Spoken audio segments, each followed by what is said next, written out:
Has everyone been able to make a good sentence? Then we'll move on to step 2 now. In Plaza Patata, there's always danger and a threat. There are villains, and our heroes have to do everything they can to save themselves.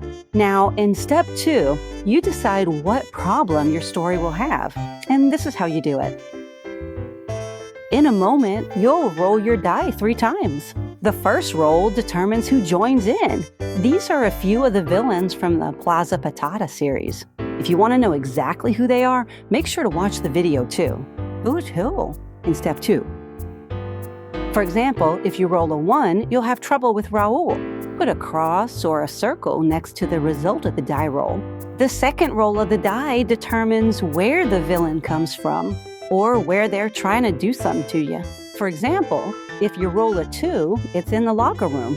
Put a cross or a circle next to the result of the die roll. The third roll of the die decides what the villain wants to do. For example, if you roll a 3, they want to kidnap Mom.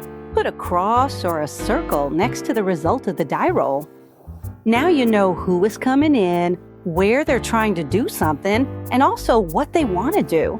Before you can continue, you first need to turn this into a well-formed sentence. But pay attention. You have to start this second sentence with the words, "then came." In the example I gave, I rolled Raul, the locker room, kidnap Mom. A well-formed sentence could be, then came Raul. He wanted to kidnap Mom from her dressing room. Write your sentence in the white space, and I'll see you again soon for the rest of the story.